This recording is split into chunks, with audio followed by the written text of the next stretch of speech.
Hey everyone, so episode 2 of the Azure Sentinel Lab series. So, in the previous video, you learned about Syslog, you learned about logging, a little bit about parsing the logs, calling the data at the collectors, and then you installed an agent, right, on your collector. If you got all that going, we're going to take it a step further, okay? Now, here's an example or scenario that's going to happen to you if you're going to be implementing Azure Sentinel. So when you're working with Ceph logs or Syslogs or an array of formats, the logs are going to come in, but it might not be optimal. And what I mean by that is you may be double logging or you may be ingesting logs you may not really want to ingest, right? So I'm going to show you some examples of logging scenarios that you might be experiencing to help you kind of save cost and make sure you're kind of aware of what's going on. Once you have this foundational knowledge of kind of how our Syslog works, you can kind of do a lot of things with it. It's very powerful. So let's get started. All right. So again, we are connected to our Syslog collector, and we just have these two rules, one for Syslog and one for the security config OMS agent. Okay. One thing you gotta be mindful of is if you turn on certain things in the data connectors, you may be ingesting more logs than you're prepared to handle. And what I mean by that is a lot of folks are going to go to their data connectors. They're going to go and turn on. Let me show you an example. You're going to go here. Was it? Oh yeah, the workspace agents are here. So when you start looking here, if you turn on these Windows performance counters and Linux performance counters, what do you think that will measure? That's going to measure your CPU utilization, your memory utilization, your network utilization, all kinds of metrics that you can monitor to notice that a particular service is being, the CPU or memory utilization is too high, that you need to offset that, maybe spin up another container in this, low balance cluster. You may want to be aware of this, or you may, this would be helpful for if you want to see if a particular device is getting DDoS or anything like that. So these metrics are not bad to have. But remember, you only want to ingest it when you're prepared to ingest it. You don't want to turn it on if you're not ready to even consume it yet. Okay? When you're ready to consume it, these are definitely helpful, counters to have. But you want to be ready to consume it. Okay? Because this is going to add a lot of logs that you may not be ready to consume just yet. Okay. Also, you're going to want to make sure to turn on the facility and severity so that you just ingest what you want to ingest again. Okay. But another thing that you want to keep in mind of is CEF and Syslog. Let me show you an example. Okay. So we're going to go to Azure Sentinel. We're going to go to logs. And let's generate some logs, okay? So here's a syslog collector. We're going to TCP dump port 514 just to make sure we're seeing it come in. We're going to then go on our syslog, just another box. I think you could do on the same box as well.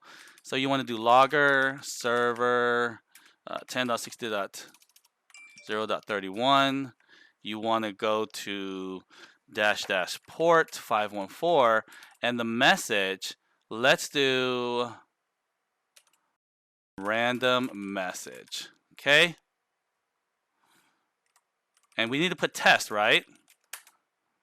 So random test message.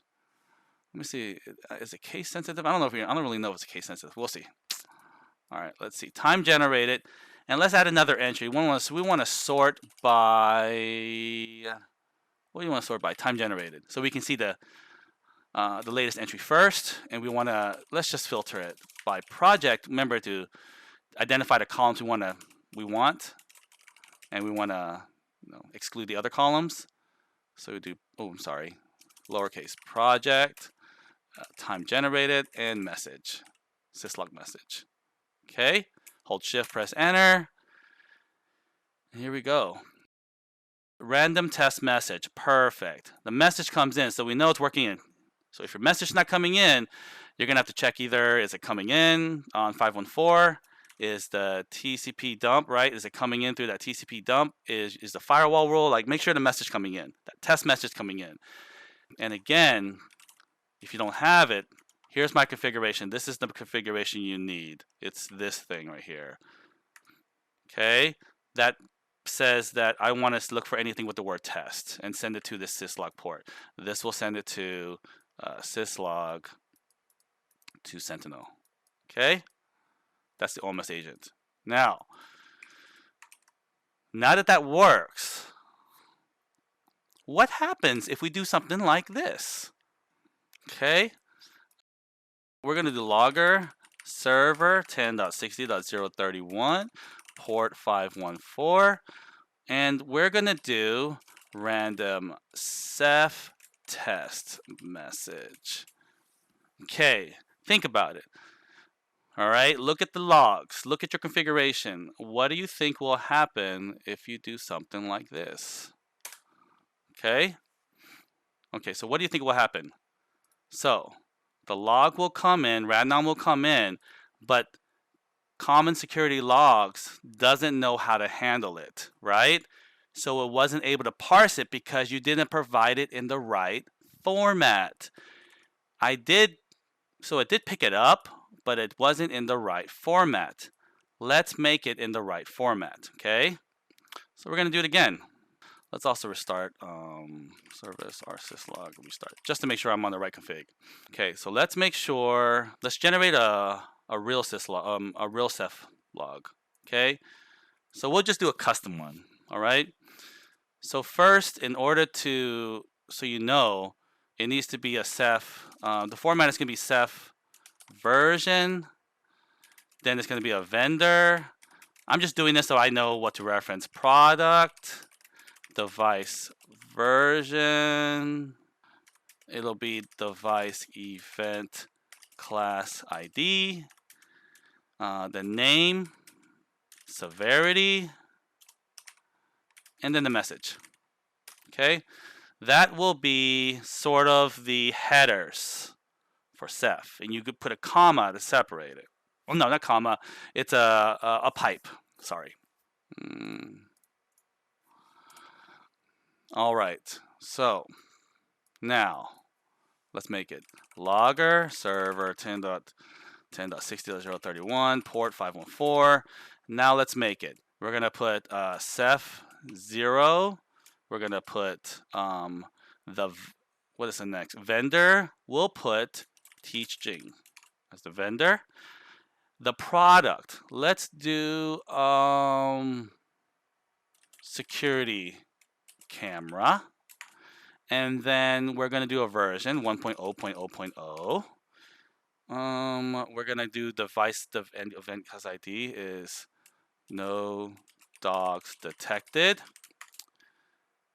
and then we'll do a what's next, no dogs detected, and then we'll do a severity. Let's do 5, do another pipe, and then we'll do a message. So when you do it, you're going to do key value pair. So you can do like app equals test app. And then you could do something equals cool. You're making key value pairs basically. But the main one is message equals no dogs were detected inside the home. And then we're going to put quotes to close it. Now, we have, I think, a proper format. I'm pretty sure. CEF, your vendor, device product, device version, event class ID, name, severity, message. Okay? Now that that came in, all right, we're then going to go in our tool and look for it. No dogs were detected inside the home. See? So that message did come in. No dogs, so device vendor is TeachJing, security camera, no dogs detected. So you just made a CEF log and it's coming in a proper column. See? So if you have a security product and it doesn't come in a CEF format, maybe you can convert it to CEF format, right? And you don't have to parse it.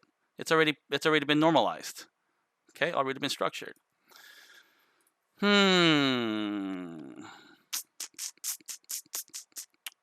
Let's look at Syslog. Let's look at Syslog.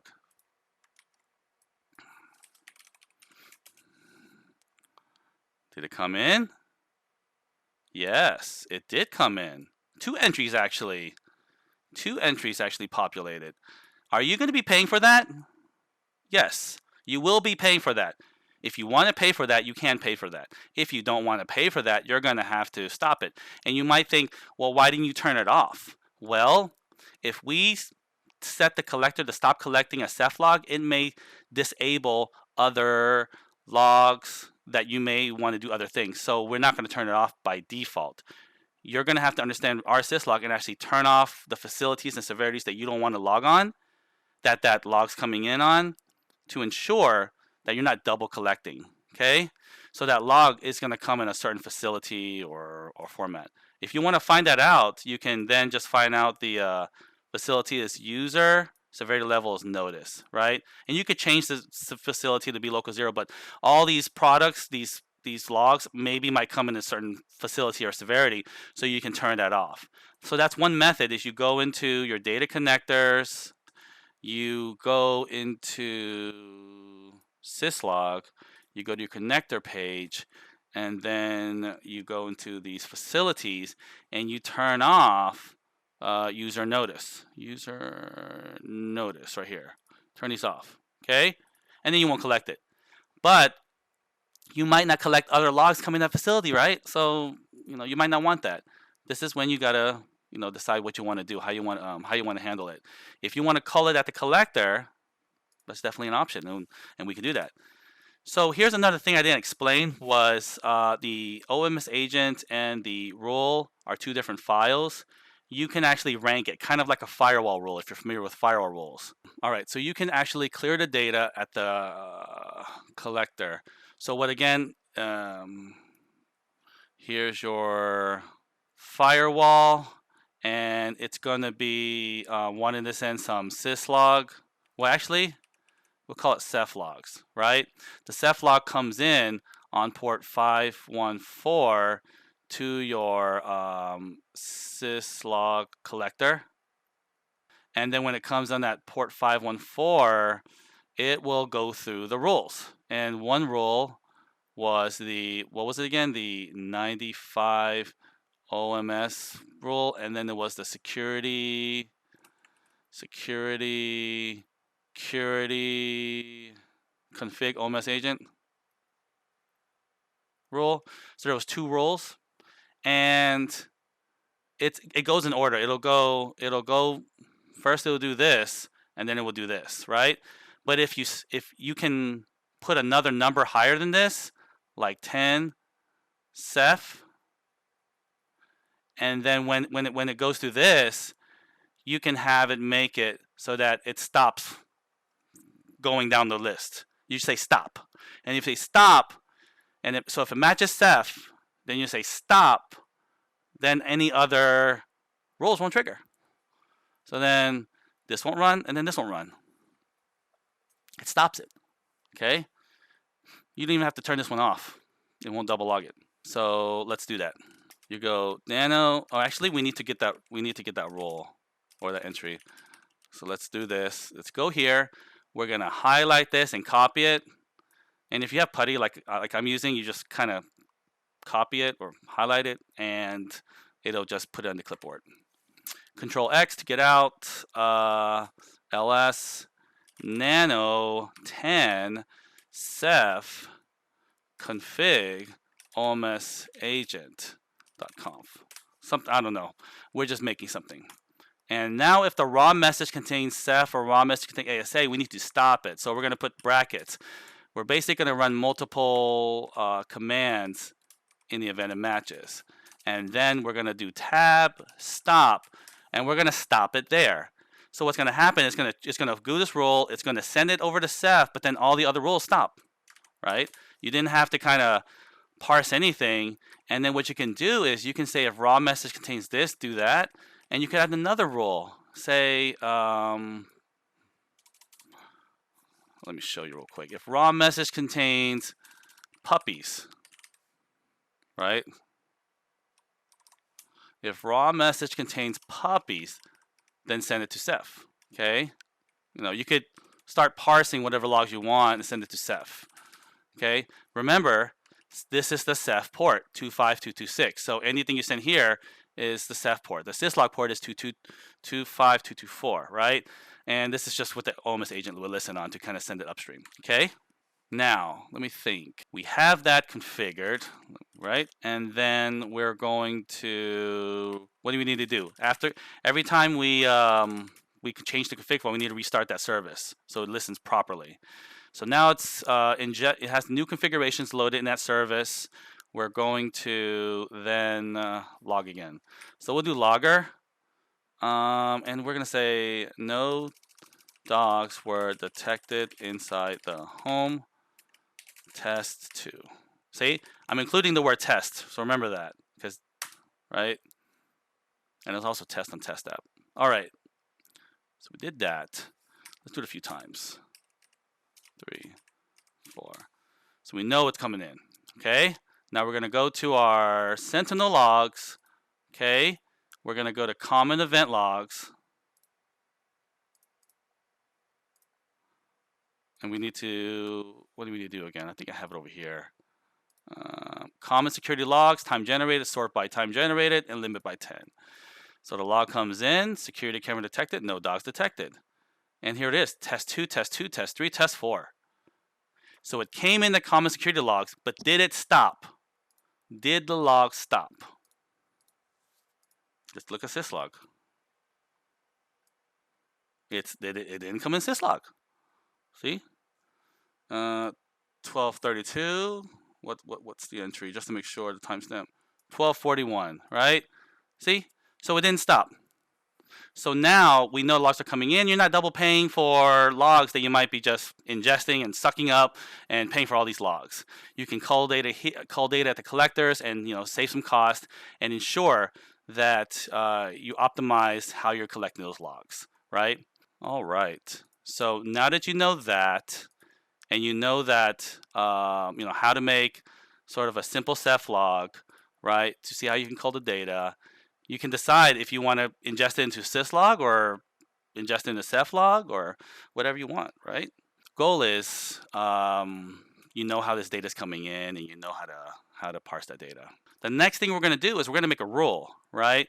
A rule is not an alert, okay? Don't think of it as an alert. A rule is going to be a trigger on a query. And if the query has a result, we do something with it. So let's schedule a query rule.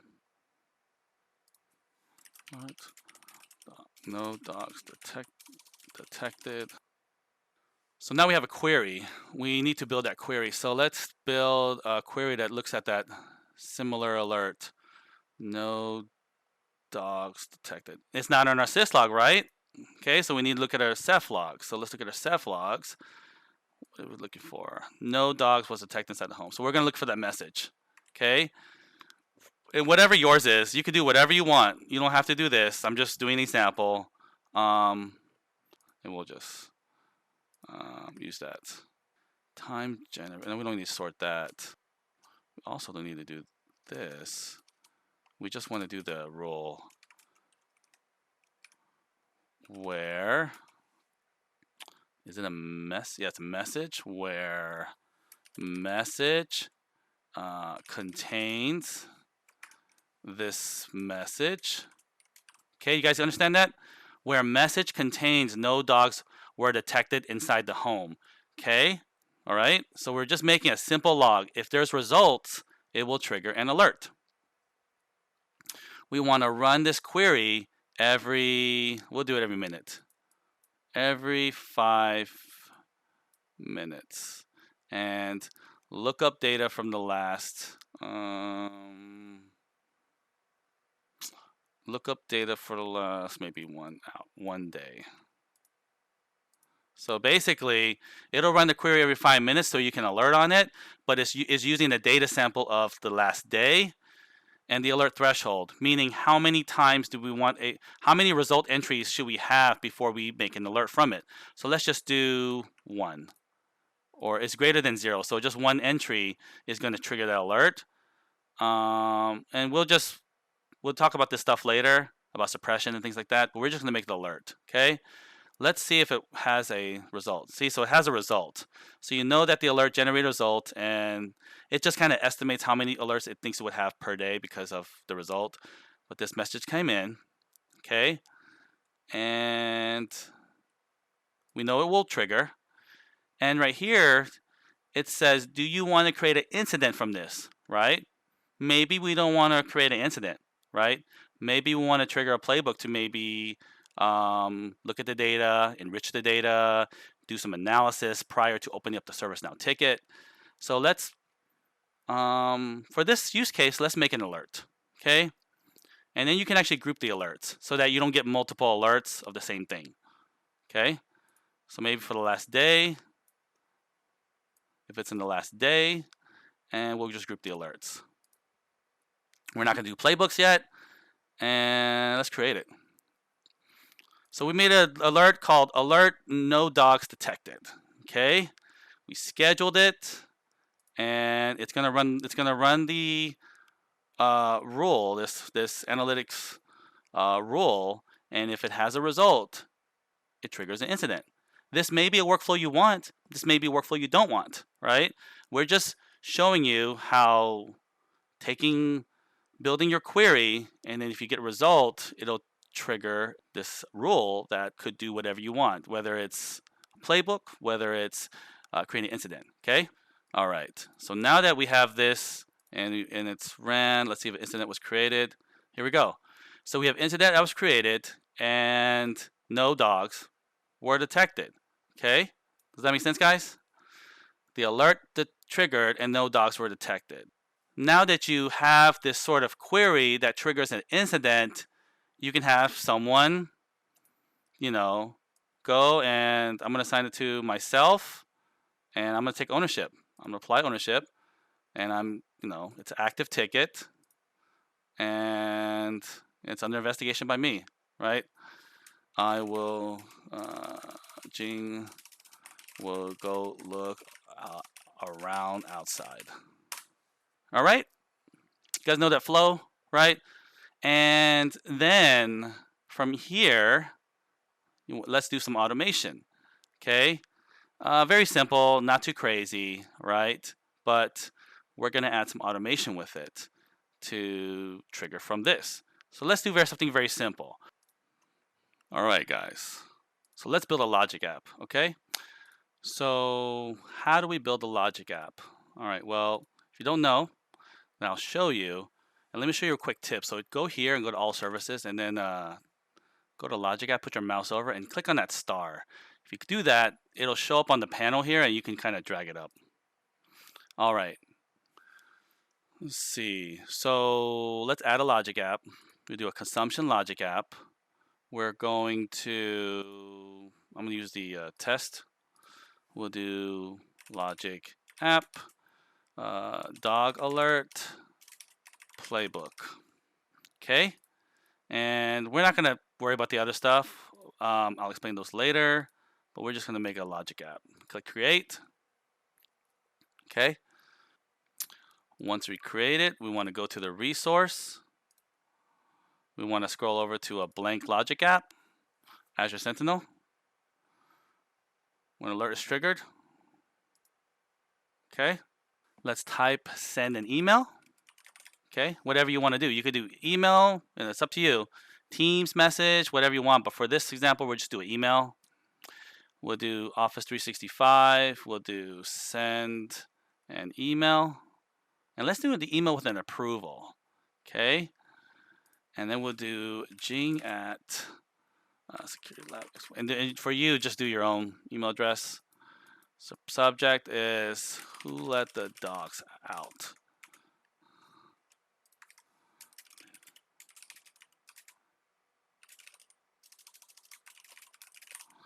And then we will, let's add a body. So you can add a lot more other parameters if you want those. Who. So it's who let the dogs out, who. And Let's include some other stuff. So you can include values from that alert. So we can say severity, boom, alert display name, boom, description, boom. Save it. And we just made a logic app. We just coded a flow that will occur when that alert triggers, okay? And how do we use that? Well, let's go back to our analytics, okay?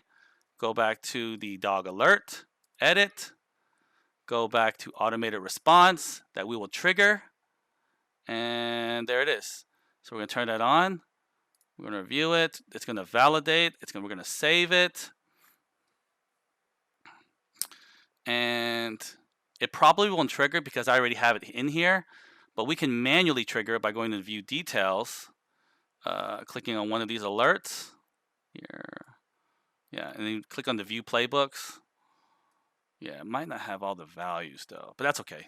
So now that we triggered the playbook, it should send me an email. There you go. Who let the dogs out? Who? And severity came in. Severity medium, alert display, no dogs detected. There was no description. You can click on I did. And then you can actually take an action from that. If you said I did, you can have different conditions that would occur from that. Okay? So let's do that. Let's build some conditions. So we know it works now, right? That's good. And let's do a switch statement. If you don't know what a switch statement is, it's basically a control or that would basically look at a value and based off the value execute different workflows. An if statement is only just if it matches or don't matches. A switch statement would match multiple values and then take action based off that value. Okay. So the approval email is going to be, these are going to be the values. Okay. And then we're going to match on that value. So there was selected response. Okay. And then if it matches this, I did, we're going to do that one. And we're going to add another one that says, if not me, we'll do this flow. Okay. And then and then we'll have a default flow. All right, so once you set up the switches, and again, the flow is going to be the alert comes in, we send an approval email. The selected option is what the user clicks on, and then from there, we want to get the incident ID because the alert was generated, but we need the incident ID. So we need to provide the subscription ID. We need to provide the resource group, which is all available here. We need to provide the workspace ID. We need to provide the alert ID. Okay.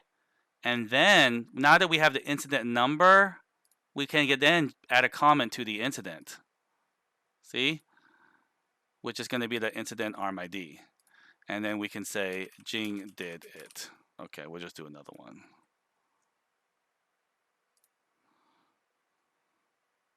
Incident. We'll again do it on here. And this is a good practice. Subscription ID, resource group, click inside here, and click workspace ID, alert ID.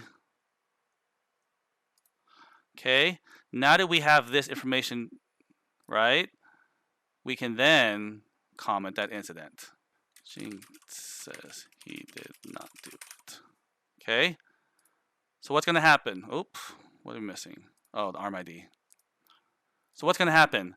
It's going to trigger an alert, send an approval email, then it's going to expect input or response. Based off the response, we'll comment the incident.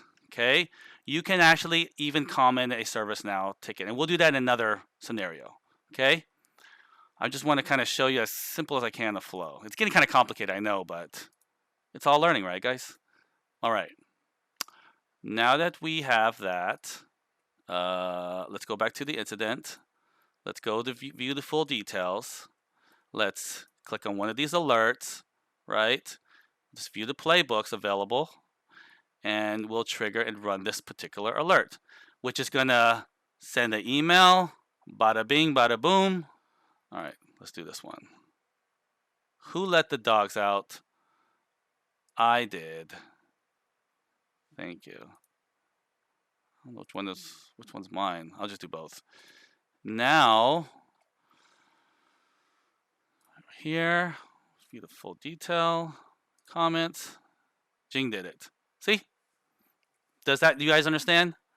We had to get the incident ID of the parent incident, and then we can comment the incident and then populate it here. So you can actually use this to kind of reach out to a user, yes, no. Now you have that data already here as an analyst to go check it out and confirm it, right? And if you don't have message here, then maybe you reach out to the user directly or something like that. So just a simple workflow, just to show you what you can do, okay? All right, guys, what do you think? We generated an alert, a custom CEF alert, actually. And then we had to activate a rule, right? The rule is a query that has results, and if it has a result, it generates an alert, right? And then once the alert is generated, we have it trigger a playbook. And then when the playbook is triggered, we had that playbook send out an email to get more data, right? And then once the user responds, we can take that data and do something else with it. That switch statement allows you to do many different actions based on the response of that email, right? So you can imagine you can apply this with a user workflow of verifying, if the user is maybe you have suspicious travel and you want to verify if that user is them, and maybe you don't want to take action on that data point, but maybe it's just a response that you have that's logged in the comments, right? That it's enriching the data, right? We've technically enriched the data with a user response, right? We can also enrich the data with maybe GeoIP, all other data points, right? Send that to ServiceNow. A lot of things you can do with knowing this workflow, right? So now that you know that, let me know what you think. If it was too fast, if it was too hard. You have the pause button again. If it's too fast, just try to catch up and then resume when you're caught up. So that's it, guys. In the next video, we're going to take it a step further, right? We're going to build on this, okay? So let me know what you think. Thanks for watching. Please like and subscribe so it lets me know you enjoy this content. And have a good day. Stay safe.